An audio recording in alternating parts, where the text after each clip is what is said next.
All right. Shalom, Israel. You live with the Israelite School of Universal Practical Knowledge.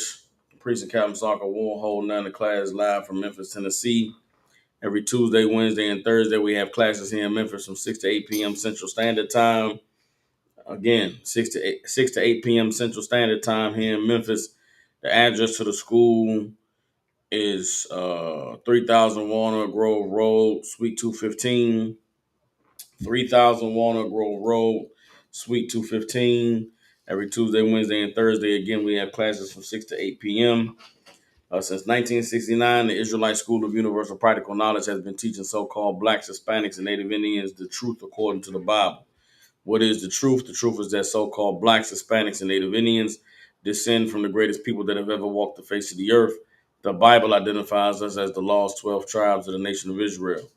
And in the year 2025, there's not 2024, Salaki, there's nothing more important than for God's chosen people to learn the truth of who we are, where we come from, and what our purpose is on the earth. So what we like to do with these classes is give brothers and sisters an opportunity to go into this book called the Bible, to gain the knowledge, wisdom, and understanding that the Most High has placed inside of this book in order for us to be able to come back to the former greatness we once had, to be the people that the Lord called us to be, to regain our righteous place on the earth as kings, priests, princesses, and daughters of Zion. With that being said, I'd like to start the class off with questions. If any brothers and sisters have questions online, type them in. If you have any questions in the room, raise your hand. And once we get through the questions, tonight's topic is the Great Conspiracy. All right, the Great Conspiracy. And we'll get into the topic when the time comes. But first, any questions? Let's come on with them. I believe, Ash, you said you had a question? Okay, sir. All right, come on with it. In John 9 and 2, I thought I heard, if I'm not mistaken, was they talking about when when the disciples asked Christ about the blind guy, was like, who sinned? Was it him, or was this about reincarnation? Yes, this is John 9 and 2. It's one of those scriptures that is proof that Christ taught his disciples about reincarnation. All right. Christ taught his disciples about reincarnation. Christ clearly speaks about reincarnation in the Bible when he uses the term regeneration. We'll focus in on this scripture to break it down. All right. So this is John chapter 9, verse 1. Ash, I'll let you go ahead and read it. You can start at verse 1. All right. This is the book of John, chapter 9, verse 1. And Yahushua passed by. He saw a man which was blind from his birth. And this man was blind from his birth, meaning what? This brother was born blind. This man has never seen in his whole life. This ain't the Ray Charles story where he loses his sight at 6 years old. This isn't the who else with Stevie Wonder blindness where his vision fades over time, or they say he can't see, but the nigga walk around without a cane. This ain't that. This brother was born blind. He's never been able to see his entire life. Right? Keep reading. Verse 2, and his disciples asked him, saying, Master, who did sin, this man or his parents, that he was born blind? Now, their question to Christ, right? Usually you ask a teacher a question. The question is based on some knowledge the teacher has, right? So they're asking Christ, who did sin that this man was born blind? Meaning what? What does this question tell you about what they thought about this man being blind? What did they think about this man being blind? How did they view illness and being handicapped and being sickly in this kind of way during those days? Osh. That somebody had to, upset the Lord, break the law, sin. Okay. Yes, but why? Meaning, you're right. They believed the sin caused this, right? Why did they believe a sin caused this? What did they think about being blind? What did they think about being sickly or being born handicapped, being born, in a wheelchair, living in a wheelchair? How did they feel about it? What were their thoughts of these conditions that people have? Curse. It's a curse. It's a punishment. They believed that being born blind was a punishment from God. They believed that being born with the DJ Paul arm, the little arm, they believed that was a curse from God. They believed that living in a wheelchair and not being able to walk was a punishment from God. So they looked at illness and bodily handicaps as they were punishments from God. Everybody understands. It's important to know that in our culture, retardation, being blind, being deaf, being mute, right? Different things like that, they were looked at as punishments from God. That's how we looked at it. I think it was born blind, man. The Lord was angry at someone. So their question is, who was God angry at? That he was born blind. Who sinned? Who caused this horrible condition? Did the man cause it? Or did his parents cause it? Now, how could the man cause himself to be born blind? Right? What could the man have done to be born blind? Being born blind was a punishment from his previous life.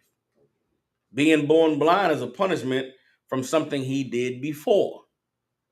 That is the basis of the question. Everybody understands. Now, where did they get this from? Where is reincarnation for them to even say something like that?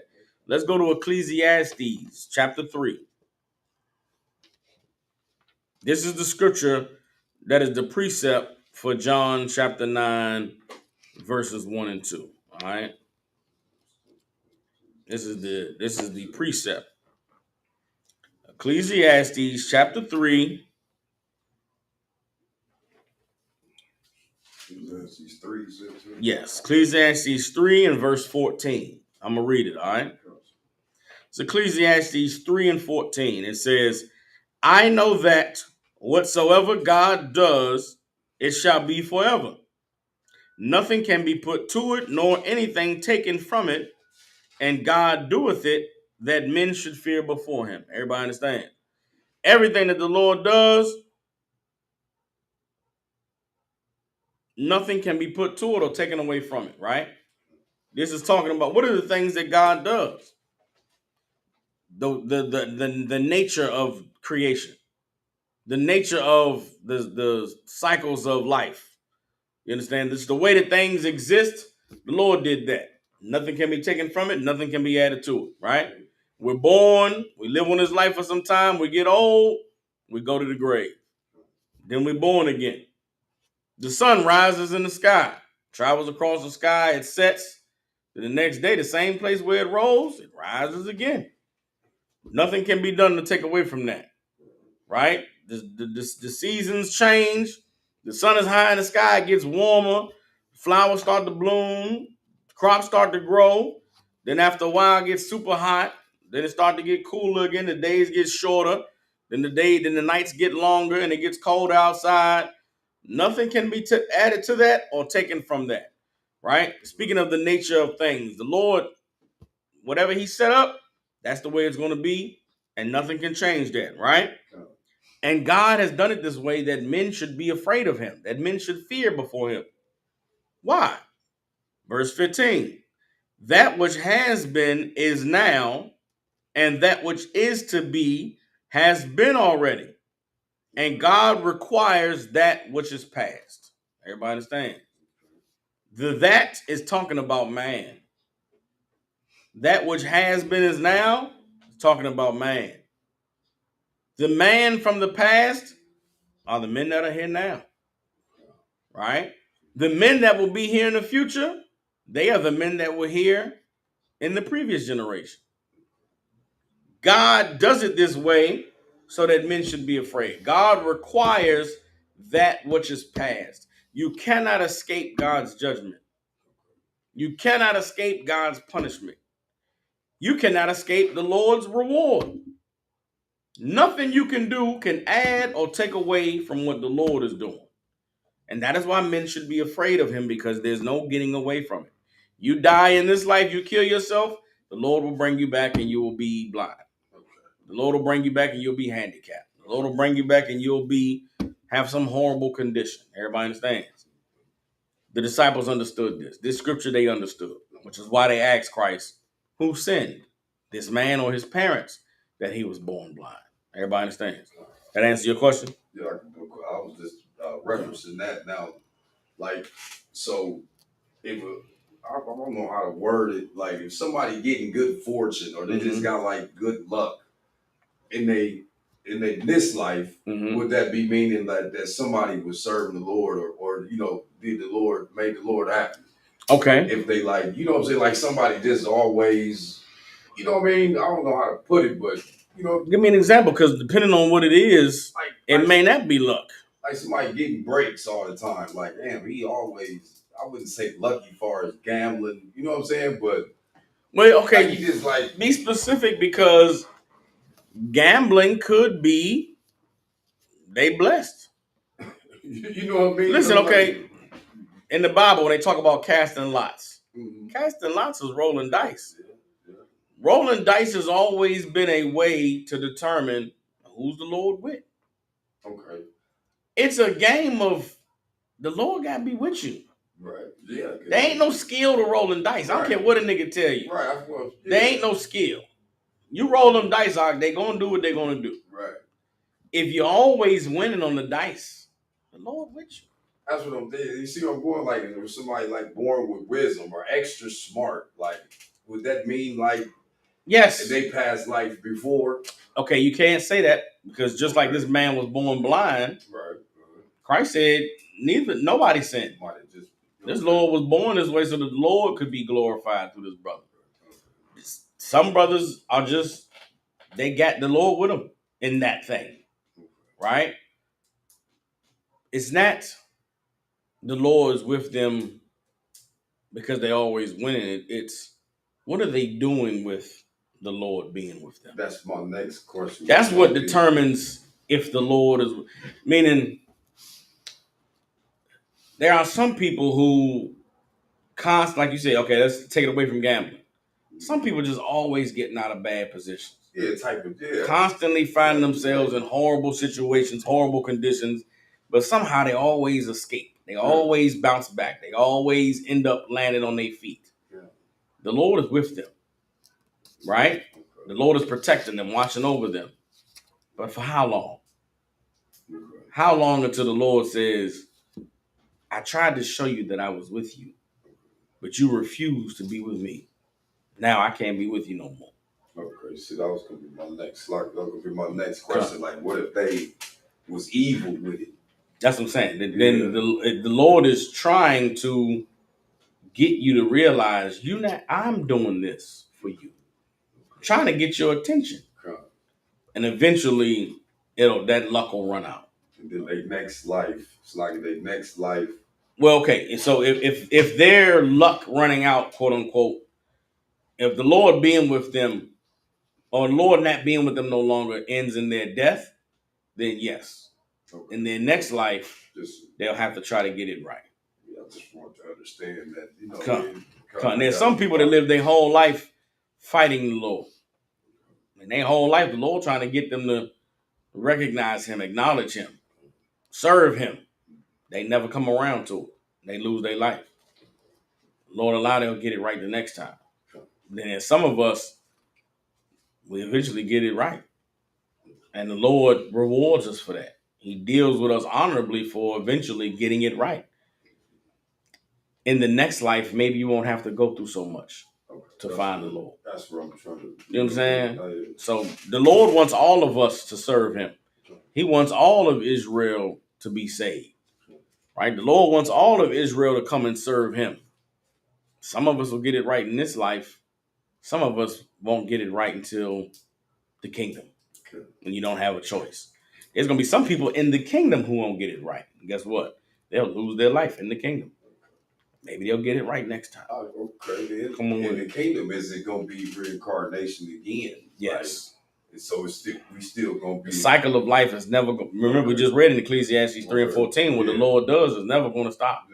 It's never going to stop being the way the Lord set it up to be. So life is always going to be you're born, you live, and then you die. The difference in the kingdom is death isn't going to be a punishment. The lives we're living today, the deaths we're dying today, they are punishments. To die of a drug overdose, to die of, cancer, to die of liver failure. Those are punishments. You've destroyed your body. That's why you have heart failure. That's why you have liver disease. That's why you got cancer. You was eating all the unlawful things. You was smoking. You was drinking, putting drugs in your body. Those deaths are not peaceful deaths. Those deaths are not the Lord, you know, putting you to rest, right?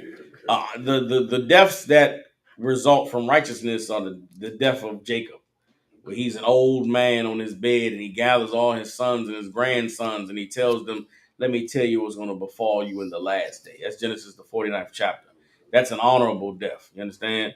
An honorable death is Moses in Deuteronomy 33, where Moses gathers all the children of Israel together and says, let me tell you what the Lord has shown me about these 12 tribes. That's a peaceful death. A death of punishment is Judas hanging himself, or Christ's death was a death of punishment. You understand? Which is why Christ's death is he's so honorable in that he accepted the death of a sinner, being a man that never sinned. He had to, Christ had to suffer that. He had to accept that I'm not dying a peaceful death. I'm not dying of old age, right? I'm being put to death, and I do not deserve it. He had to take it anyway. That is what made him. That's what. That's what proved him before the Lord. Meaning, Christ died that way to show the Lord there's something special about this people, Israel. I'm from this people, and I did this thing because I understand you. I understand what you require of us. It made the Lord say, "Damn, man, if there could be another one like him, this nation is worth saving." Yeah. And all these years that we have continued to strive as a nation has been because this brother showed the Lord, don't throw them away. Don't cast them off. And we're now living in a time and in a generation where we are being given the opportunity to prove ourselves to the Lord. We're being given an opportunity to show the Lord that we can be that special people, because look at what we're doing. Look at how we're changing ourselves and changing our lives. The Lord is looking like, man, if they can hold out, uh, I'll send your king to you.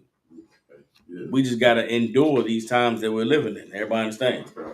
All right, so that you good on that? All right. I'm trying to see if there's some scriptures that can go on what you asked me about. Let's get Ezekiel chapter 33. No, let's get Ezekiel 18. I believe get Ezekiel 18. Ezekiel 18 or Ezekiel the third chapter. We're gonna go to 18th chapter. All right. And this is really to show you that the Lord, like the scriptures say, the Lord's greatest strength is his long suffering, right? His ability to remain merciful to us, even in the midst of us sinning and disobeying and disrespecting him. The Lord's greatest strength is that he can hold off on ending your life. He can hold off on punishing you with death. Everybody understands? You said 18 and 13. So. Ezekiel 18. It's Ezekiel 18 and hold on.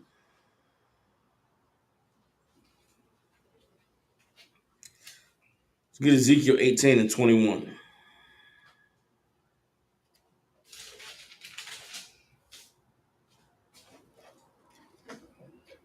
You go ahead and read it, Oz. Ezekiel 18, chapter 21, and read on down to verse 23.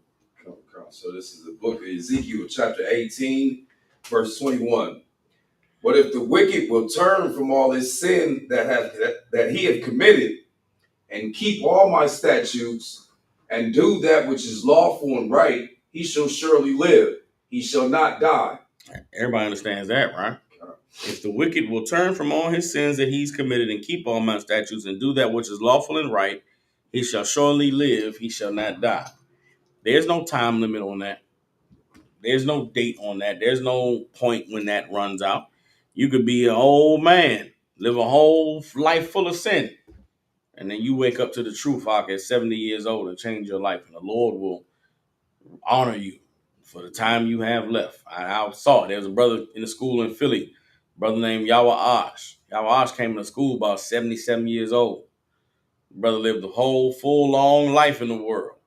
He came in the truth, and he gave his life to the Lord. He was still battling drug addiction and different things, and he fought through those things, right? The Lord was with that cat. He stood strong in the truth. As an old man, he became young again in the truth and stood stronger till the Lord said, you know what, you done fought the good fight. I'm taking you home now. It's never too late for you to get right. It's never too late for you to change and become the man or the woman that the Lord called you to be. And if you do that, the Lord will forget that whole life of sin. Everybody understands. Keep reading. Verse 22, all his transgressions that he had committed, they shall not be mentioned unto him. And his righteousness that he have done, he shall live. Everybody understand. All the evil that he's done, it should not be mentioned to him. No one, once you've given your life to the Lord, no one can call you out on the things you did in the past. Don't accept anyone trying to call you out on the things you did in the past. When you truly become who the Lord called you to be, that man that you were, he doesn't exist anymore. Right? There's things I did in the world. No one could come to me today and say, you did so and so, such and such. I didn't do that. And the man I used to be, the old man, I don't even know that man no more. I don't even know those things. Those things don't even exist. Right? Now come on with it, Oscar. Go on. So are we supposed to, like Christians, you grew up in church, you're supposed to go back to all the people, I don't know if this was AA or was it AA or it's probably AA. Church. Go ahead. You go back and you ask for forgiveness, all the people you wrong. Do we do that? You know what I mean? Okay.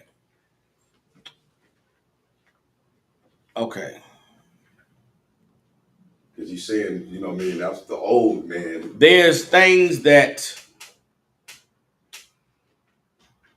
the Lord forgives you for, and then there's things that you have to forgive yourself for.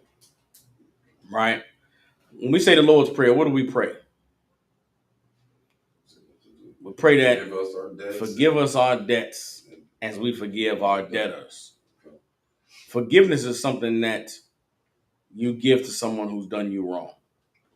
But forgiveness isn't something that you require of someone else. Right? You've done wrong in your life, right?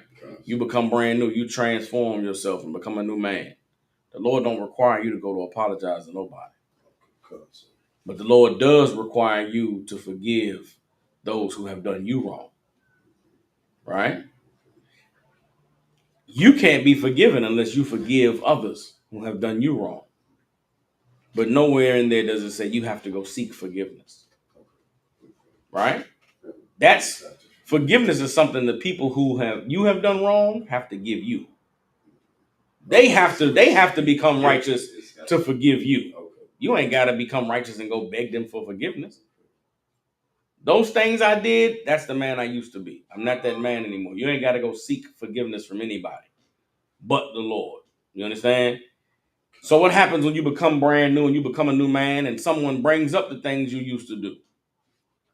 Then what? Someone has not forgiven you. And they're telling you, you did this to me, you did that to me, you wronged me. What is your response? Now knowing this, I mean, that was the old me. It wasn't me. I didn't do those things to you. I'm sorry that you hurt. I'm sorry that you're in pain. The Lord can heal you. But I am not that man anymore. I did not do those things to you. So they be like, you should apologize, like type of shit. I'm sorry that you were hurt. I'm sorry that you are still in pain. I pray the Lord will heal you the way he's healed me. The man I used to be didn't know any better. The man I used to be was full of evil, full of sin. But now I've learned to be better. Now I've learned the truth. And the Lord, I'm a new man now. You cannot hate me. You can hate that old man. I hated him too. You could wish that old man was dead. I killed him. But I can't carry the weight of that man anymore.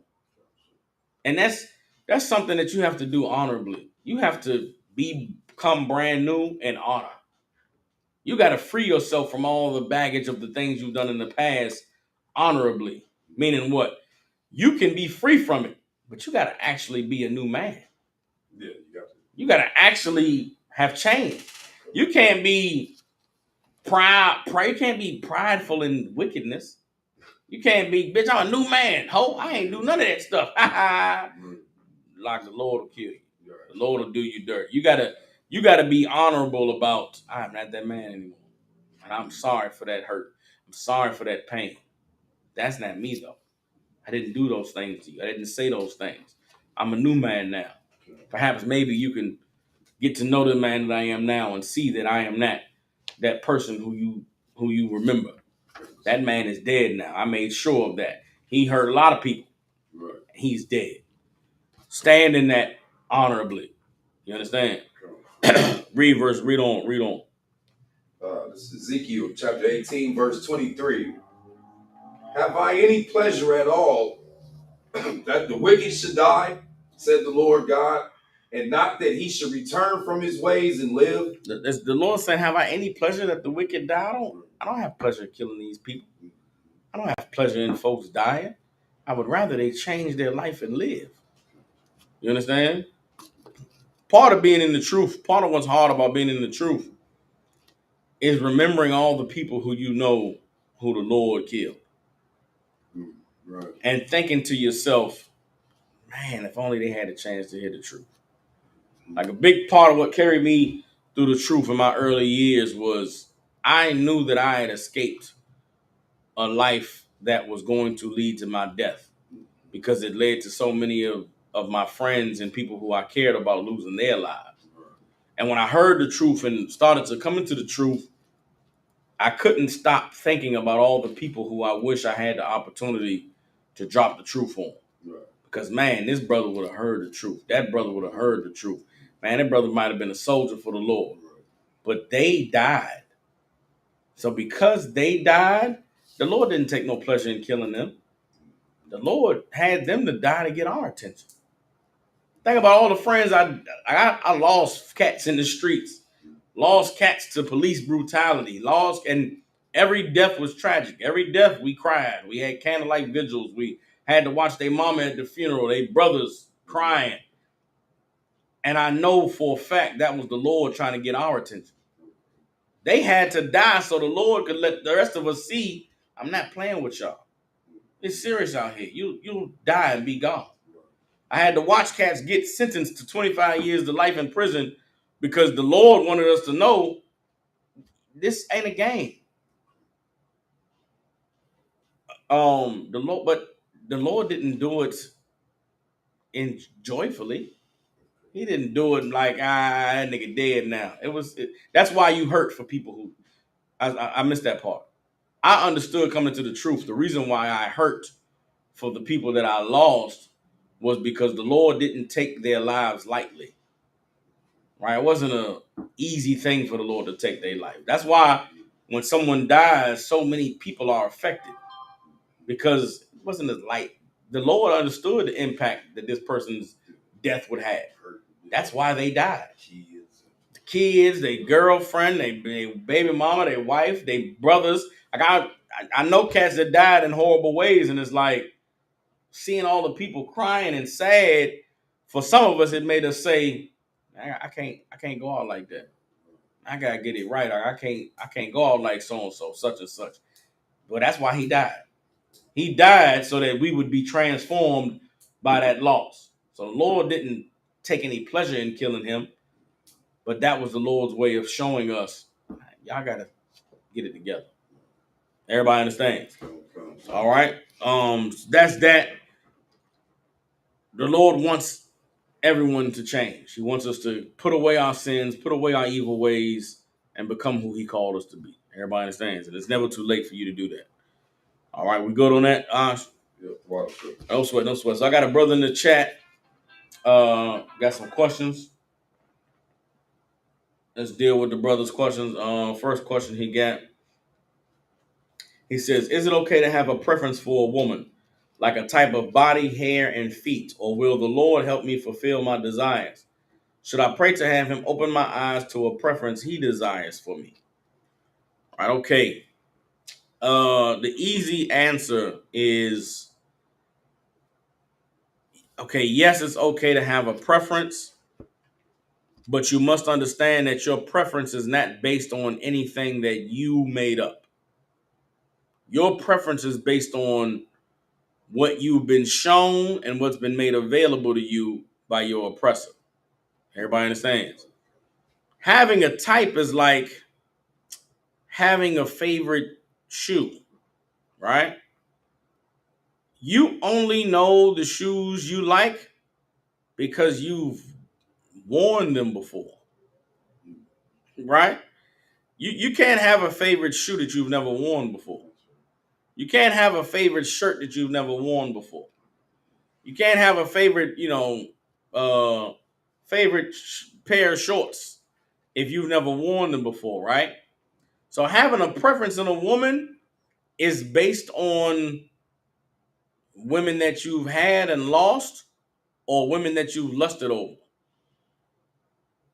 So, right, your preference can't be for future women because you don't even know this, bro. You don't know the woman that's coming in the future, right? So, if you have a preference, say you wanted 5'5", light brown eyes, straight hair, thick curvy hips, and whatever voluptuous body, that's based off of a woman you had before and you lost, or it's based off of a woman you lusted over and you said, "Damn, I wish I had me a broad like that."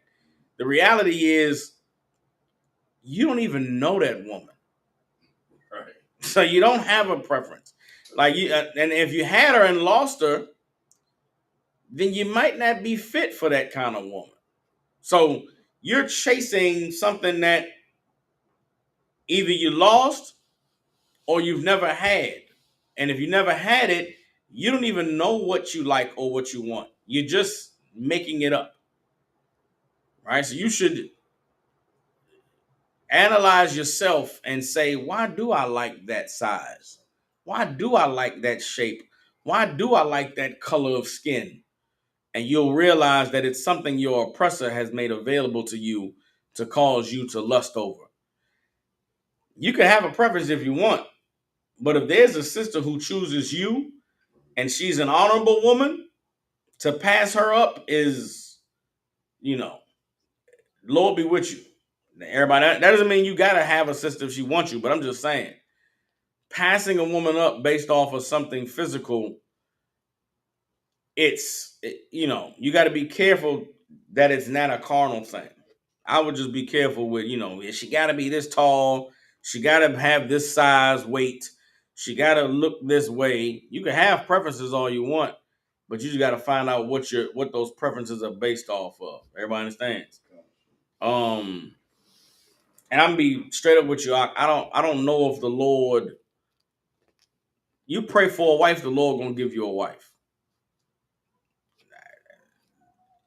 If you really pray for a wife, the Lord will give you a wife through the school, right? That's how the Lord will answer those prayers.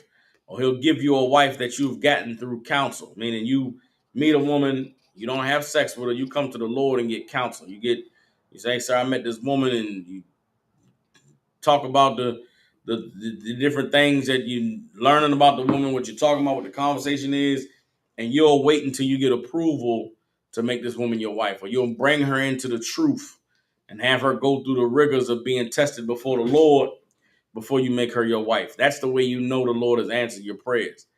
You just praying, "Lord, give me a bad bitch," and then you meet a bad bitch. That ain't.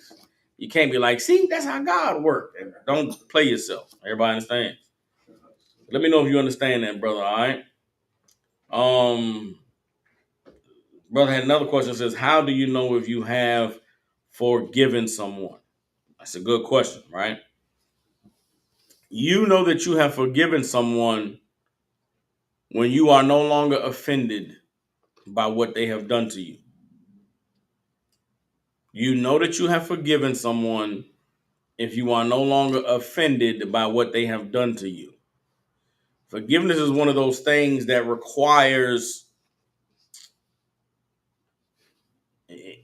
requires righteousness to forgive. You cannot forgive and still deal wickedly. Everybody understands? Why do I say that? Why do I say you have to live righteously in order to be able to forgive? What is forgiveness rooted in?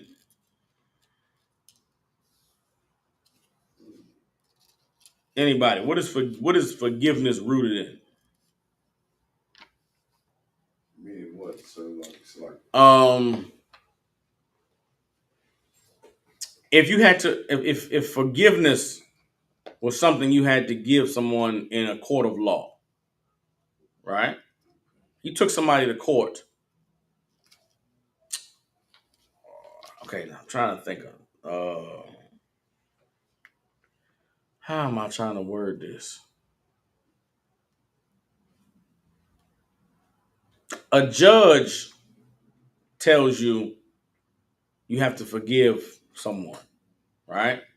The judge renders a verdict, and he says you have to forgive this person. What is that forgiveness? What does that forgiveness represent? Say somebody takes you to court because you haven't forgiven them, and the judge says you're wrong, you're guilty, you must forgive. What is that forgiveness? What does the forgiveness mean to the person who's receiving it?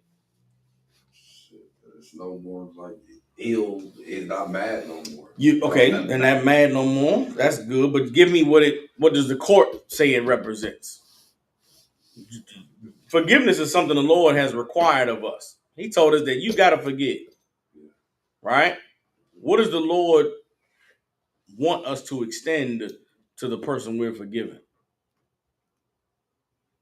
Forgive. What is forgiveness? The brother asks grace, right? Grace is close. That's a good answer. The sister Maya Call says growth. That's a good answer, but that's not what the judge wants. The judge want. What does the judge want? When a judge renders a verdict, what is being served by the judge? justice. Justice. Forgiveness is justice. So Everybody says forgiveness is. Kalatazar said it. Forgiveness is rooted in justice. You understand? In order for you to give justice, you must be righteous. You got to be righteous to deal justly with someone. Everybody understand? To forgive someone is to deal justly with them. Sinners don't understand justice, which is why they're sinners. You got to be righteous to render justice. Everybody understands? The justice of the wicked is we live in a world today where we live in a society where telling the truth is evil. yeah, they think it's like Telling the truth is justice. You understand? But we live in a world that's so backwards that to tell someone the truth is evil, right?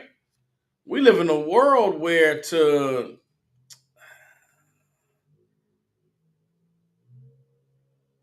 trying, I'm trying to find a way to flip it so that y'all understand what I'm saying, right? Um, the Bible tells us. All right, I'm just gonna prove it to you right here. Let's get Leviticus 19 and 17, right? Get Leviticus 19 and 17.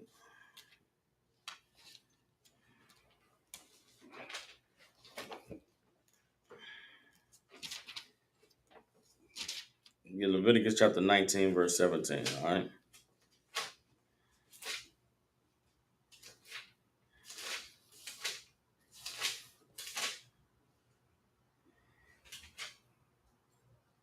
All right, I'm gonna read it for time's sake, all right? Leviticus 19 and 17 says, Thou shalt not hate thy brother in thine heart. Thou shalt in any wise rebuke thy neighbor and not suffer sin upon him. Everybody understand? The Lord gave us a means of seeking justice from someone who's done you wrong. Someone who's done you wrong, you cannot hate them in your heart. You can't hate them on the inside, be mad at them on the inside, angry at them on the inside. The only way to deal justly with someone who has done you wrong is to confront them about it. You got to go to them and say, hey, man, what you did wasn't right. You make me, I'm angry. I'm mad at you because of what you did. You were wrong for what you did.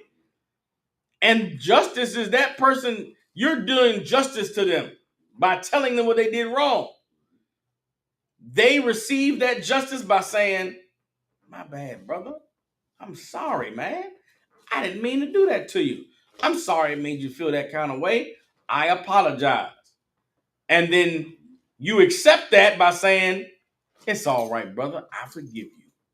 We brothers, man. I don't want to hate you. I don't want to be mad at you. That's justice. In today's society, you're evil and wrong for telling somebody the truth, for telling somebody what they did wrong and checking them on it. The society looks at it like you're evil.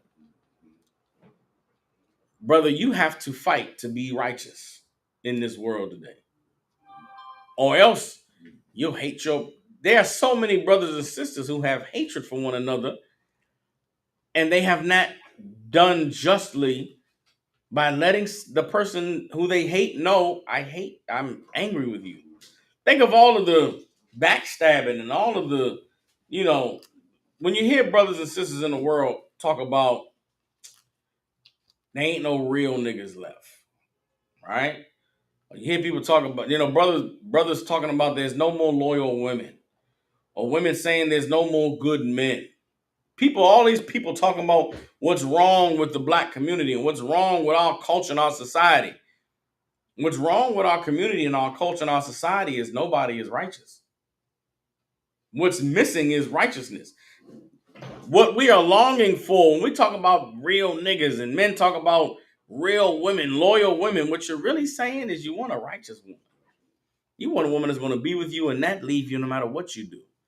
Yeah, I got another woman. You want that woman to not leave you. Yeah, I should not have done what I did, and I shouldn't have lied about it. You want that woman to not leave you. That brother, you want a brother who is not going to have sex with your woman, not going to steal from you, not going to, lie on you to get out of trouble. You want a brother who's righteous.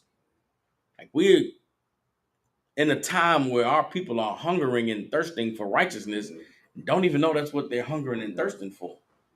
You understand? You cannot have forgiveness unless someone is telling someone what they've done wrong. You cannot forgive someone unless you tell them what they've done wrong. And they say, I'm sorry. Even if they don't say, I'm sorry, you say, you don't know what you're doing. I forgive you. All right. Our King Christ, when he was on the cross, his last act as a man was to forgive those brothers. They don't know what they're doing. They put him to death. He's going to die. He asked the Lord, forgive them, for they know not what they do. I mean, that's powerful, huh? That's the type of justice that the Lord wants to see out of this nation. That's the Lord wants us to see. He wants to see from us that we're willing to forgive if it's the last thing we do. Because then he'll forgive us.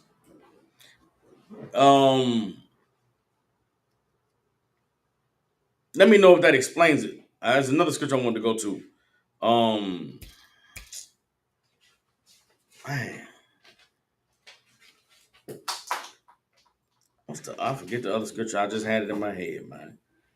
Let me finish reading Leviticus 19. Leviticus 19:18 says, thou shalt not avenge nor bear any grudge against the children of thy people, but thou shalt love thy neighbor as thyself. I am the Lord. Everybody understands. Loving your neighbor as yourself means you want for your brother what you want for you. If you're a righteous man, you would want someone who you offended to come to you and say, man, you offended me.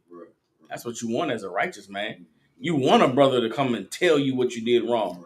You mean to tell me you've been mad at me for what? For how long? Why didn't you say something? That's you got to be righteous in order to forgive. You got to be righteous in order to render justice to someone. Everybody understands. Young brother said, explain justice because some folks don't get justice. Um, that's actually a good question. Justice is doing what is right, even when it doesn't benefit you. That's what justice is. Justice is doing the honorable thing, even when doing the honorable thing doesn't fit you. Everybody understands. You shouldn't have to be ordered to render justice. You shouldn't have to be ordered to do what's right. As a nation, because of these laws God gave us, justice is something that is easy for us to understand because he gave us what justice is. Justice is going to your brother and not suffering sin upon him. Justice is obeying the laws of the Lord. Everybody understands. Um, Justice is not what this world tells us to do, which this world tells us justice is somebody else being punished for what they've done. That's a part of it. Part of justice is what was done wrong being made right. But the other side of justice is you forgiving someone for what they've done to you. Everybody understands? All right. I can't think of them other scriptures. I promise you I was about to go to some scriptures in the New Testament. I can't think of them now. So if anybody got any other questions, we come on with them. If not, we're gonna go ahead and try to get some scriptures on the topic of the night's class. All right. Good on the questions, Ash? Constant. All right, no sweat, no sweat. All right, I'm gonna try to. This is gonna be a brief breakdown, but I wanted to definitely address this because there's a lot of things going on in the news, a lot of things being said on the television and on the social media, and I want brothers and sisters to understand that there are a ton of conspiracies that exist in the world today. And there's a ton of conspiracy theories and whistleblowers and people wanting to tell this truth and that truth. There's some censorship going on here in America with social media, certain videos, certain content that they just will not allow to be seen by the masses. There's videos being published and never able to see the light of the day because YouTube in America is making sure that people just aren't uh, accessing certain information. Then you have apps like TikTok that's not controlled by the U.S. government, where you can go and learn about all these different conspiracies and all these different theories. There's a flat Earth theory. There's a hollow Earth theory. There's the white man is manipulating the weather theory. There's all types of conspiracy theories out there. But there is one conspiracy theory that trumps all of them. There's one conspiracy that really is the reason why the earth is in disorder. And we're going to read about that conspiracy in Psalms, the 82nd chapter. So let's get Psalms chapter 82.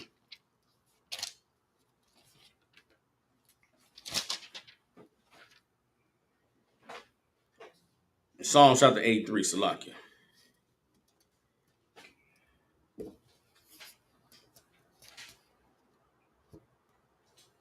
All right.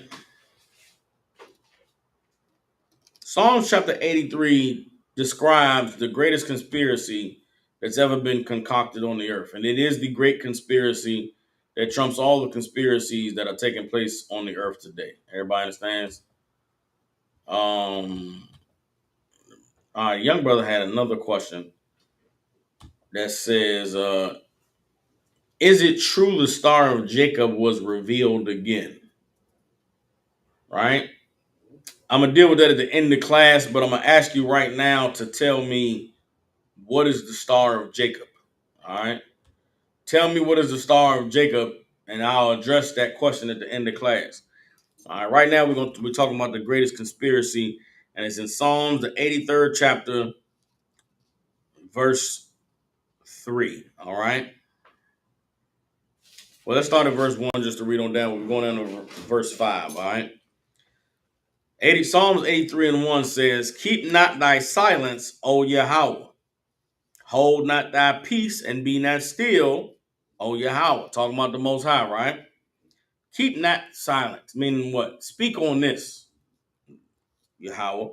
Hold not thy peace and be not still, meaning don't sit still on this. Don't be inactive. Deal with this, right? For lo, thine enemies make a tumult, and they that hate thee have lifted up the head. Thine enemies make a tumult, means your enemies are making a noise. Your enemies are making a loud noise. Everybody understands? And they have lifted up the head, meaning what? What does lifting up the head symbolize? What does it mean for your enemy to lift up your head? I mean, lift up their head.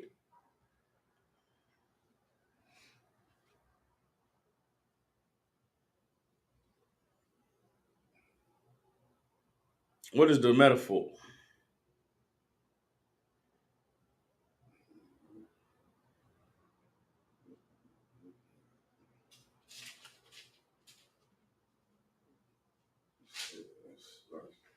Anybody? Come on, Osh. Popping up to accuse, I would say, like they you know what I mean? Like they standing up against you. Standing up against you. Okay, what is the? Give me a visual. If your enemy, if your enemy's head is down, what is that saying about your enemy? He ain't ready to fight. He ain't ready to fight. Give me some more. He's been subdued. He's been checked. He's been put in his place. That's why his head is down. If your enemy lift up the head, I mean he's ready to act. He's ready to go. Right? Officer Kalatazar said to conquer. Sister Shawba said he's preparing to fight. That's why your enemy lift up the head. Lift up the head like what? What you know what I'm saying? To lift up the head is like they ready for action. Right? Verse 3, they have taken crafty counsel against thy people and consulted against thy hidden ones. These enemies of the Lord have taken crafty counsel, right? Against his people and consulted against his hidden ones. They have said, come and let us cut them off from being a nation, that the name of Israel may be no more in remembrance. You understand?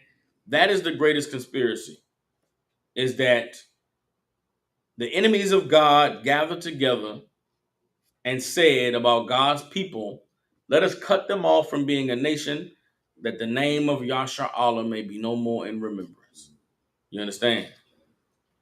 Reading verse 5. For they have consulted together with one consent, they are confederate against thee. Meaning they have got together and they are confederate. I mean, they are in agreement. They are locked in. They are covenanted together. You look on the earth today, the greatest conspiracy is that so-called blacks, Hispanics, and Native Indians are the lost 12 tribes of the nation of Israel, God's chosen people. That is the greatest conspiracy that exists on the earth. And all conspiracy theories spin out of that one, right? Give me a conspiracy theory. Give me anything that people talk about is real, but the mainstream media or mainstream people, mainstream society won't acknowledge it. Just give me a conspiracy theory you ever heard of. And while y'all preparing to hit me with these conspiracy theories, I'm gonna tell you why this is the great conspiracy, right? Because everything that is going wrong in the earth today is predicated on the real identity of God's chosen people being unknown in the earth. Everything that's taking place on the earth today, every conspiracy, every evil plot that's ever existed is based on the earth not knowing the truth about God's people. It's based on the earth looking at blacks, Hispanics, and Native Indians like they just a bunch of niggas and spicks and wetbacks. Who cares about them? All the conspiracies that exist on the earth are based on believing another people are the children of Israel that are not. There is not a conspiracy theory that exists on the earth that isn't based off of let us cut them off from being a nation, that the name of Israel may be no more remembered. Everybody understands? Give me some conspiracy theories. Colossus, I said the Illuminati. What is the Illuminati? Somebody break that down for me. Break down what the Illuminati is. I'll give you a conspiracy. I'll give you the greatest conspiracy. The greatest, a great conspiracy that exists is Christianity, right? I remember there was a doc. There was a the first conspiracy theory movie I ever came in contact with was a movie called Zeitgeist, right? A movie called Zeitgeist that came out, I want to say around the year 2002. Zeitgeist was a conspiracy theory movie about 9/11, right? And it was about the government being behind 9/11. But the way Zeitgeist started out, I'm gonna spell it out for y'all in the chat. Oh, damn. If you ever want to go look this up, right? This is a DVD. This is a thing that was on the internet that actually came out, and you can go watch it on YouTube right now if you want. Right? Zeitgeist, right? Zeitgeist. The word zeitgeist means the spirit of the age. It's a German word that means the spirit of the age, right? Or the spirit of the time we're in. Zeitgeist was a movie that was about exposing the truth. And the whole first part of Zeitgeist was about how Christianity was based off of Greek religion, which was based off of Egyptian religion. Right? So you go watch Zeitgeist. The whole first part of Zeitgeist is Jesus, we're told, is a man who was born and lived 33 years and had 12 disciples. Well, Horus was a man that lived and had 12 disciples, and this and that. There's another Greek god that lived that had 12 disciples, and this and that. And the whole video of Zeitgeist was to show you that Jesus is really the sun in the sky. Christianity is really sun worship. That's why all the pictures of Jesus have the halo in the background. That's why he had 12 disciples, because of the 12 signs of the zodiac. 12 disciples because of the 12 months on the calendar. He died and rose again. That's when the sun sets and the sun dies in the winter and rises again. The whole Jesus born on December 25th is based off of a solar procession where the sun sets on the 25th and it sets for the next 3 days. It sets increasingly lower until on December 25th, the sun rises in the sky and it sets higher. And that's the resurrection of Christ. This movie, Zeitgeist, gave you a whole breakdown of how Jesus is the sun and it's just worship of ancient pagan religions, right? What Zeitgeist was saying is true about Christianity, but it ain't true about the Bible. Right? Christianity is absolutely a sun worshiper religion. But Christianity ain't got nothing to do with the Bible. All those things that now Christianity, they'll tell you Jesus was 33, he had 12 disciples, he performed miracles and this and that. But the Christian perspective of Jesus' life and his miracles is based off of the worship that they had in Egypt and in Greece. When you understand the truth of the Bible, when you understand that so-called blacks, Hispanics, Native Indians are the 12 tribes of the nation of Israel, then you read the story of Jesus completely different. His life, his mission, his miracles, all of it had nothing to do with the sun what do they call it? Damn it. It's not personified. It's anthropomorphized. It's like taking something that's taking a person and making them an inanimate object or making them an animal. It's I forget the word, Salaki. But when you understand the truth of the Bible, meaning, okay, when you understand that so-called blacks, Hispanics, and Native Indians are the 12 lost tribes of the nation of Israel, you read the Bible differently. The Bible becomes a different book. These scriptures become different meanings. When you understand, when you know the truth of who the 12 tribes of Israel are, you read the story of Daniel and the lions den differently. I remember when I was young growing up, Daniel and the lions den was a story about a man who miraculously was put in a ditch with lions, and the Lord kept the lions' mouths closed. But when you learn the truth about the 12 tribes of Israel, you realize that Daniel was a nigga in slavery in Babylon. And Daniel was smart and intelligent and knew more than everybody else. And they hated this nigga because he was smart, that they plotted to kill him. They threw him in a lion's den so he would be mauled and murdered by the lions. But God protected him because of the way that these heathens wanted to oppress and see a black man slaughtered. The Lord kept the lion's mouth shut. It's a different story than when it was just some man was put in the ground and God, like the reasoning behind why these things are happening changes the meaning completely. You understand? Before I understood the truth, Noah was just a man who lived and God told him to take two of every animal on a boat. And you come into the truth and you realize Noah was keeping the law of the clean and unclean animals. Noah was standing with the Lord in righteousness. And it wasn't just two of every animal. It was two pairs of the unclean animals and seven pairs of the clean animals. Damn. So knowing the truth gives the Bible different definition, which is why you can't know the truth. You'll be sucked into Christianity because of the conspiracy concerning the 12 tribes of Israel.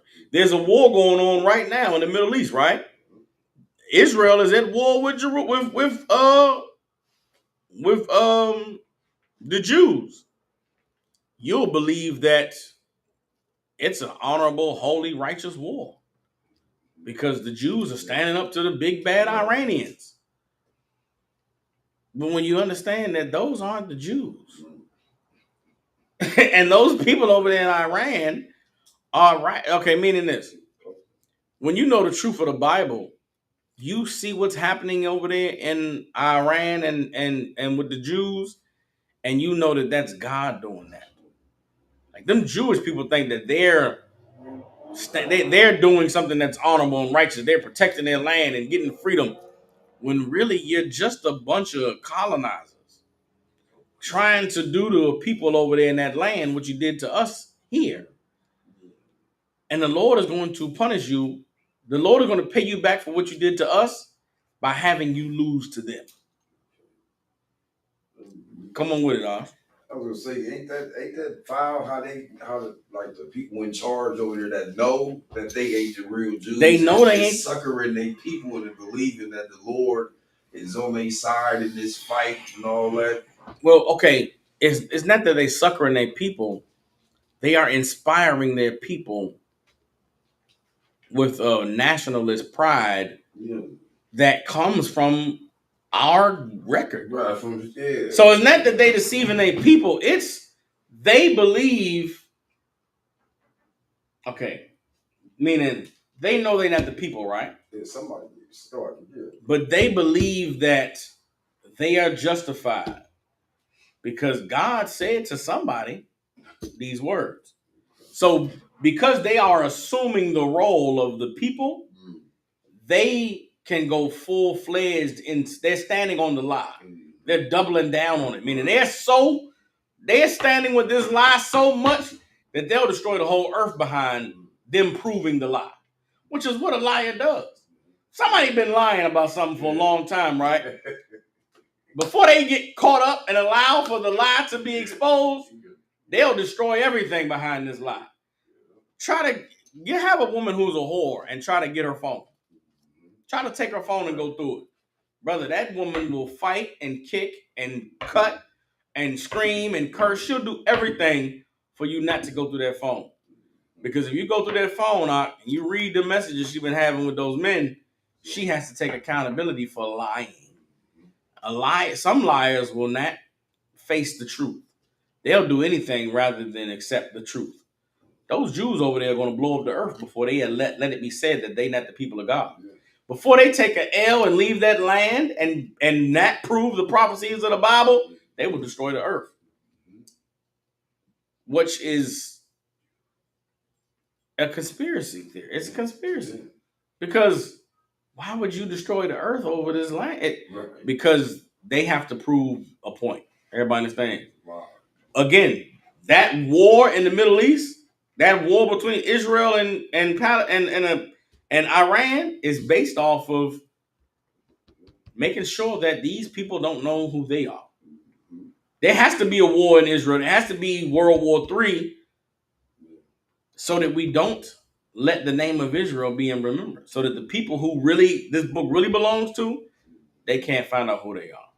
We got to go to war behind being these people so that the real people don't stand up and say, hey man, this is our record. Y'all imposters. Y'all stole our identity. They'll go to war before they accept that. Come on with it. And the book says it that somebody else is going to be in our land. And they what do they talk? What do they? How do they? They don't. Again, they don't deal with the prophecies. They don't deal with what the Lord, what the word of the Lord said, because to do that, their whole thing gonna fall apart. That's why they gave you Christianity. Yeah. Right now, you go to listen to evangelical preachers. Right, the preachers will tell you Iran fits heavily into biblical prophecy. This war is the war that the scripture speaks about. They'll never touch the scriptures about the Lord. They'll touch the scriptures about the Lord restoring Israel and lifting Israel up, but they'll make Israel the land. They won't make Israel the people. Because if they have to deal with Israel the people, now we got to talk about who they are. You understand what I'm saying? Give me some more conspiracy theories. The banking. There's a big banking conspiracy, right? All the money is, America's in debt. There's no real money. All the money is debt money. All the money is controlled by the banks. All of the bankers are the ones in charge of the economy. They're the ones that's causing all the wars. Well, who are the bankers? Who are the people in charge of all the money? They're the people who call themselves Jews, which is why the world respects them and their dealings in money and their dealings in finance and their dealings in banking. They were able to hide their intentions from the world because they maxed themselves as being Jews. Well, if the world knew who the real Jews were, nobody would have ever trusted these Europeans from the Caucasus Mountains who have always been savages and murderers and killers with being in charge of all the money in the earth. If the earth if the earth knew who the real children of Israel were, then they would have never trusted these people to be the ones who were honorable and trustworthy and decent. The whole reason why these people have been able to be in positions of power in the earth is because everybody who reads the Bible reads about this people of God who are so wonderful and have these laws. And they think it's these people. But it's not these people. Again, every conspiracy that exists on the earth comes out of the great conspiracy of let us cut them off from being a nation that the name of Israel may be no more remembrance. Right now, this whole thing with Puff Daddy and the freak off parties and Hollywood and all of the molestation and the rape and the child abuse and all of the child rearing that happens in Hollywood. How has that place been allowed to exist the way it has for all of these years, right? Because there's a culture of immorality and of doing whatever's necessary to get what you want, and not being able to fight against the powers that be, that results. Meaning, okay, I'm trying to be clear about what I'm saying. Hollywood is a place that exists because there's no one in charge to judge what's right and wrong. The people who are in charge are the evilest people on the earth. But there's no one to challenge them. Think about it. Who's ever challenged the evil of Hollywood? Who's ever challenged the evil of the hip hop community? One thing black people got to come to an acknowledgement of concerning hip hop and this so-called rap culture we have is that from the very beginning, all the people who were at the top of what we call hip hop were gay and homosexual. Listen to what I'm trying to tell you. Black people have to understand and accept that from the very beginning, all the people who they ever looked up to or acknowledged and admonished in hip hop were gay. Now, who am I talking about? I'm talking about Quincy Jones. talking about Russell Simmons. I'm talking about Africa Bambaataa and the Zulu Nation. I'm talking about uh I can't say Grandmaster Flash and the Furious Five. I can't say Grandmaster Flash for sure. But you go look at the pictures of them cats. Those were some. Come on, out. Come on, out. Go pull up Grandmaster Flash and the Furious Five. You gonna tell me them cats was gangsters? They was thugs. Go look at Dr. Dre before NWA. You gonna tell me that them was some hardcore niggas? And who were they recruited by? Who was in charge of them? Who was signing them to their deals? Homosexual Caucasian men. And you think that, go look at the history of Clive Davis and Andre Harrell. Go look at it was known, Puff Daddy was known to be a homosexual when he was at Uptown Records. Puff Daddy got fired from Uptown Records because he got caught with a man giving him fellatio. But these are your crafters of culture. These are the people that were responsible for making all the music that raised a generation of black people. We gotta accept that. Damn, the whole time, all the people that have been crafting our culture were LGBTQ. Then you look at the music today, and you wonder why Cardi B and Megan Thee Stallion and who the curly redhead broad, Ice Spice. You say, where does music come from? How did we get here? How could we not get here? Don't you know that this was the plan from the very beginning? The plan from the beginning. I go back and listen to Snoop Dogg and them. It ain't no fun if the homies can't have none. And I say to myself, what were we thinking back then? What was niggas thinking that this was okay and acceptable? Why weren't we saying, yo, that's foul? That's trifling. Why are we sharing bitches? Why? It ain't no fun if the homies can't have none. Why does the homie want to go behind me in a woman I didn't throw away? What's up with the homie? Is the homie secretly in love with me that he wants to go behind me where I done been inside of a woman? Why is the homie sitting around waiting for a turn? What is the homie doing while I got the woman and I'm having my way with her? The homie getting excited? The homie can't wait for his chance to be next? What does that say about the homie? What does it say about you if you the homie and you know he got the girl, he in the room with her, and what you listening at the door? You getting yourself ready to go in next? Don't you know that there's something wrong with that? You know what I'm saying? But now here's what you gotta understand. You wanna know why we didn't know what? You wanna know why we accepted that? Because we were high, because we were drunk, because we were trying to be cool. But who was telling us that this was cool?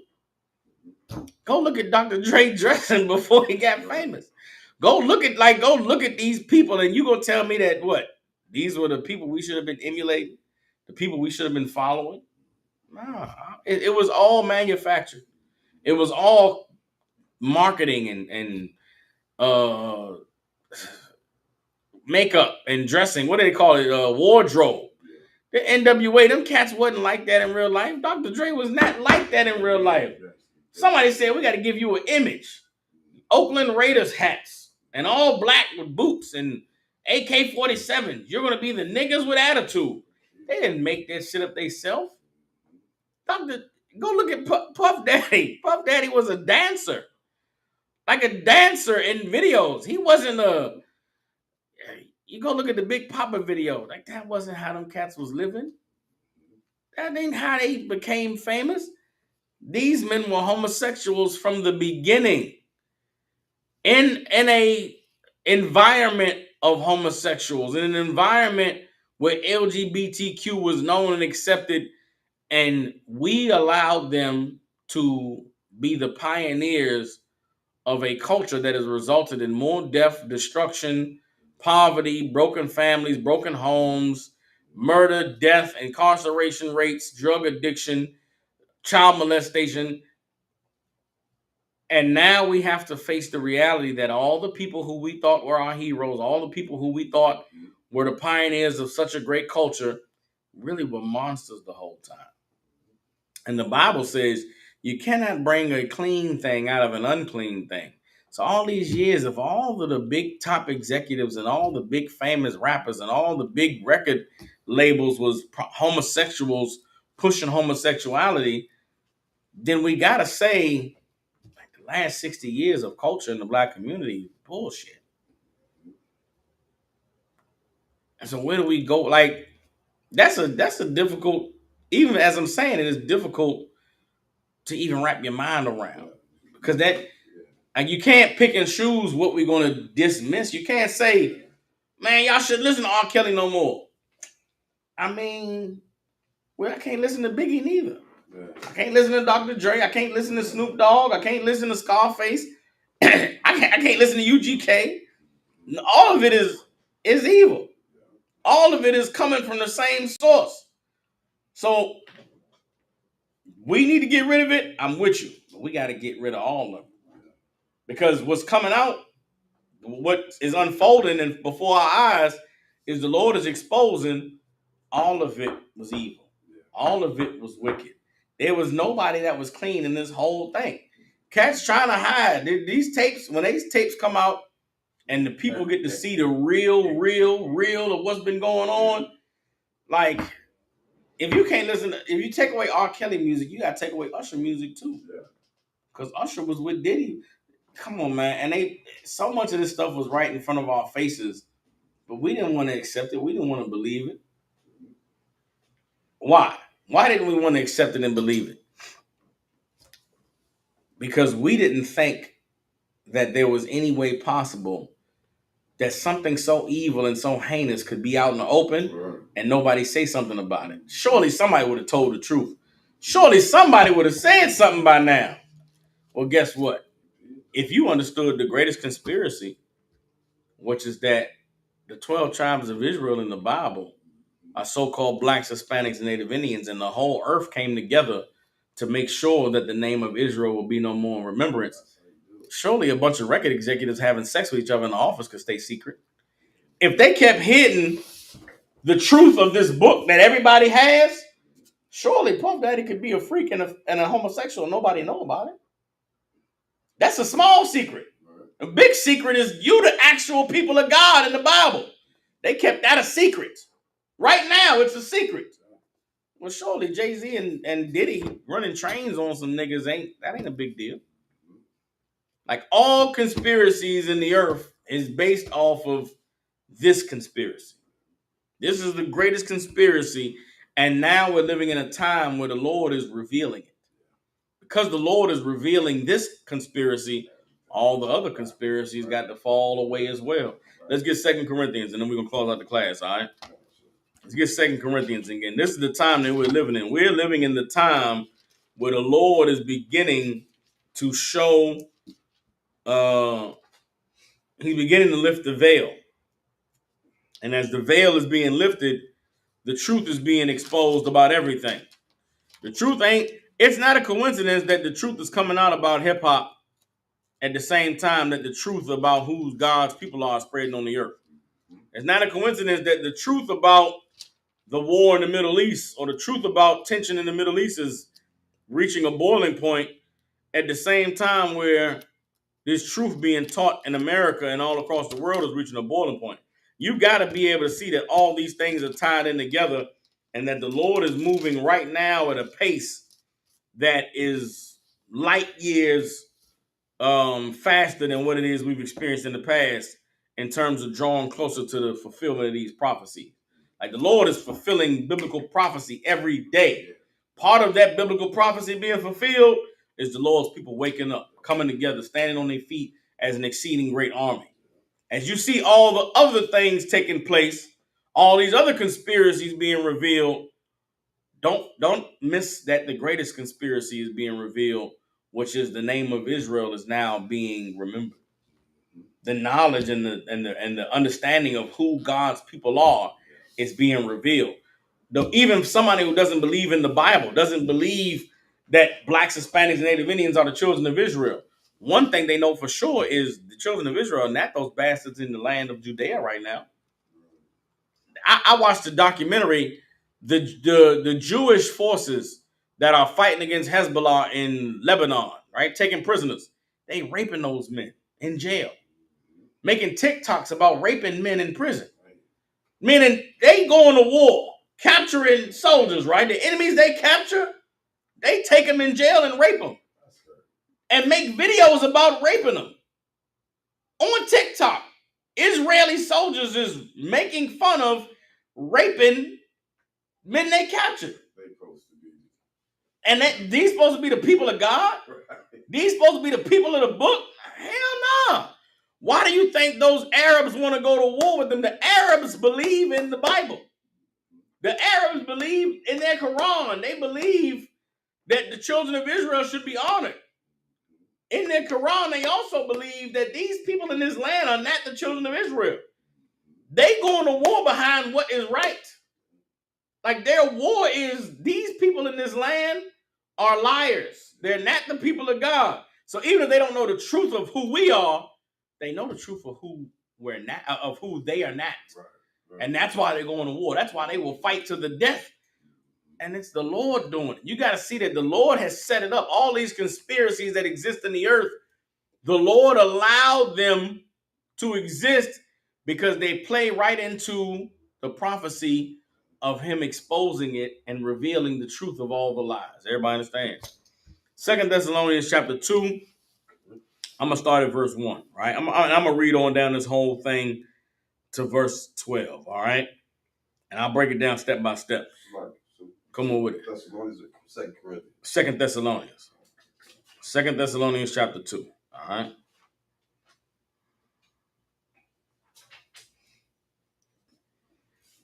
Second Thessalonians chapter 2 says, "Now we beseech you, brethren, by the coming of our Lord Jesus Christ and by our gathering together unto him." What is this saying? We beseech you, brethren, but we beseech you means we're begging of you or we're pleading with you.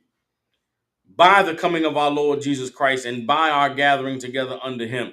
Meaning, this we're pleading with you about our coming together and we're pleading with you about our gathering unto Christ, right? Being gathered together with Christ. That ye be not soon shaken in mind or be troubled, neither by spirit, nor by word, nor by letter as from us, as that the day of Christ is at hand.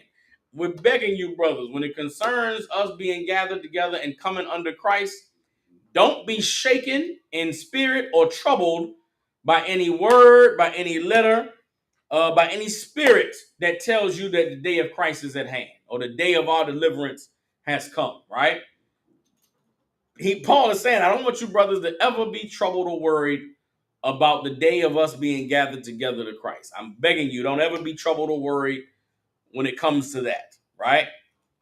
Verse 3, let no man deceive you by any means, no matter what happens or what's said. Let no man deceive you about the day Christ returns. For that day shall not come except there come a falling away first, and that man of sin be revealed, the son of perdition. What has to happen before Christ returns to gather us together? There must be a falling away first, meaning what? Something that's hidden, that's covered up, has to be exposed, and the man of sin be revealed. The earth has to know who the devil is before Christ returns. So you could see bombs, nuclear war right now. Until the earth acknowledges the white man is the devil, Christ will not return. You understand? Until the earth recognizes these people who we were taught were the children of God are actually the most evil people on the planet, Christ can't come back. So guess what? You got to have war in the Middle East. You got to, right now, there's another conspiracy. Right now in Asheville, North Carolina, right? So everybody know the hurricane hit a couple weeks ago. And that hurricane, there was all that flooding up there in the mountains in Carolina, right? The people living in the mountains said that the flooding that happened ain't had nothing to do with no hurricane. The flooding that happened in that land was caused because They opened up the levees and flooded that land. Oh, wow. Right? Now you would say to yourself, who would flood the mountains? Why would anybody want to flood this land? Why would anybody want to flood and kill all these people in this place where nobody, who cares? Then you find out that in those mountains is the greatest, those mountains sit on the greatest lithium deposit that exists on the planet Earth. That's conspiracy. No, the greatest deposit of lithium on the planet are in the Appalachian Mountains, under the earth where Asheville, North Carolina sits. And there's a company that's been fighting with the government and the people up there for 3 years trying to buy that land so they can mine it for lithium. What is lithium used for? Lithium is used for batteries. Batteries that power all the electrical vehicles that America has made a deal that all cars have to be electrical by 2030. So the white people in the mountains that are saying the government ain't helping us, the government ain't feeding us, they ain't coming to save us, they also believe the government's trying to take our land so they can give it to the corporation so they can mine the lithium. Come on with it. That's what we're working on. And it's battery plants going all over the country right yes. Now. And they need lithium. All kind of work. And they need lithium. Yeah, so in order for them to get lithium, they got to get those people out of those mountains in Asheville. That can't be. They ain't that evil. They got to be revealed. The people up there in the mountains are on TikTok saying the government just came and said we can't go back to our houses, even though our houses ain't been hurt by the hurricane. Our house wasn't flooded. We mountain people. We live in the mountains. We know how to survive in the mountains. They telling us we got to leave. Go ahead. They got about 5 plants in North Carolina getting ready to open. We supposed to go build them. I know. Because they banking on that lithium being mined in those mountains. But these people up here won't leave. So how do we get them out of the mountains? Wow. We got to use the Hurricane Helene, flood it, and say it's uninhabitable. Wow. We got to take it by eminent domain. But what happens when the people who already don't trust the government refuse to leave? Now they got to fight their government. Yeah. In an election year, where they already distrust the government, the land gets flooded, and they saying it's hard, is weather. They don't trust the hurricanes. They don't say it's natural. They say the government controlling the weather. The government controlling the weather. I would just now listen, you can believe what you want to believe, but God is using it to fulfill his prophecy. God is using whatever conspiracy you want to believe. The Lord is behind it because the Lord wants the earth to know who the devil is. Yeah. So whether you believe they controlling the weather, you believe they open up the levees, whether you believe that the hurricane came and brought all of the flood rains, the fallout of it, the way the government is responding is making the people say, these are the devil. Our government is evil. They trying to get us off our land so they can mine it for lithium for these corporations. We're not going. What else is up there in those mountains in North Carolina? Zinc. No, is it zinc? What is it? What's the other? It's a precious metal that's in those mountains too. No, it's not zinc. It's needed for the computer chips that power the AI.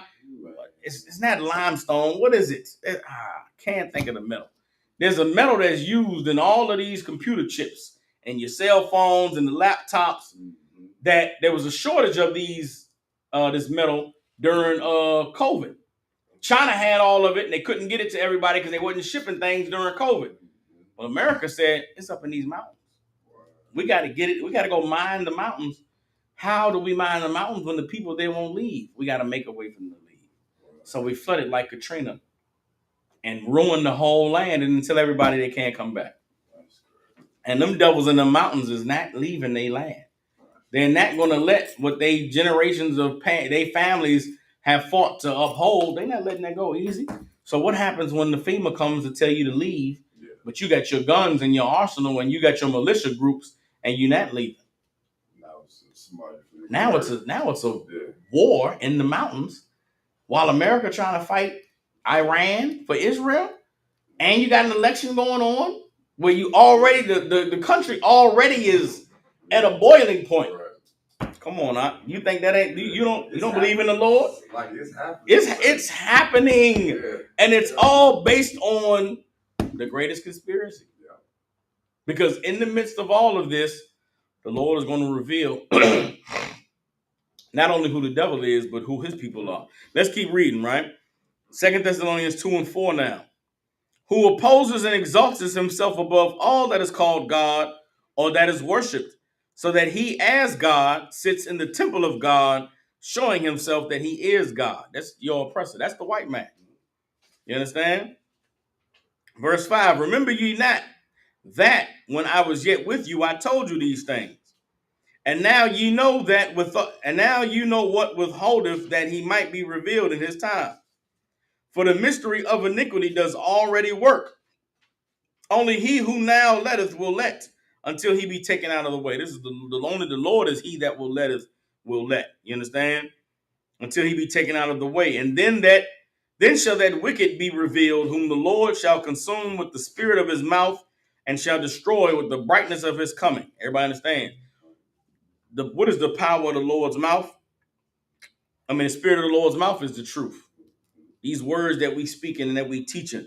You understand? These breakdowns that we have. And shall destroy with the brightness of his coming. The brightness of his coming is the return of our King. Everybody understands? Verse 9, even him whose coming is after the working of Satan with all power and signs and lying wonders. What is the power and the signs and the lying wonders? People believing they controlling the weather. People believing, seeing the bombs dropping over there in Israel, all the things that the earth is being taught about the greatness of these people. It's all signs and lying wonders. Everybody understand? And with all deceivableness of unrighteousness in them that perish, because they receive not the love of the truth, that they might be saved. You understand? That's your P Diddy's and your hip hop moguls and all the people that have done everything they can to get in bed with the oppressor, just to realize that they the devil and they're gonna be destroyed. Everybody understands? And for this cause, God shall send them strong delusion that they should believe a lie, that they all might be damned who believed not the truth, but had pleasure in unrighteousness. That's your Christianity. That's all your religions. All of the people on the earth who have bowed down and submitted themselves to the oppressor based off of the lies that they told, all are suffering because of the greatest conspiracy that exists on the earth. And with that, with the Israelite School of Universal Practical Knowledge out of 1 West 125th Street in Harlem, New York, since 1969, we've been teaching so-called blacks, Hispanics, and Native Indians the truth according to the Bible. What is the truth? The truth is that so-called blacks, Hispanics, and Native Indians descend from the greatest people that have ever walked the face of the earth. The Bible identifies us as the lost 12 tribes of the nation of Israel. In the year 2024, there's nothing more important than for so-called blacks, Hispanics, and Native Indians to learn the truth of who we are, where we come from, and what our purpose is on the earth. And with that, brothers and sisters, the water for tuning in. Again, you got family, loved ones, people you care about in Memphis, Tennessee, and surrounding areas. Get them in contact with us here at the ISUPK. Starting this weekend, we're going to have classes on Saturdays in Memphis from 12 to 2, all right? We'll have class in Memphis from 12 to 2. We're not able to yet conduct a Sabbath service, but we are going to start having class in Memphis from 12 to 2 on Saturdays, all right? With that, tomorrow, sundown, Friday to sundown Saturday is the Day of Atonement, all right? It's a one-day fast, no food, no water, from sundown Friday to sundown Saturday. So you brothers and sisters, make sure that you're drinking your water and you're getting yourselves prepared for this fast. I'm sure there'll be a class tomorrow. Everybody can tune in about the feast of the Day of Atonement. I'll definitely cover it in class on Saturday. But let's, prepare ourselves, man, to do what's right before the Lord, to suffer justly in that day of fasting, so that we can draw ourselves closer to the Most High. And with that,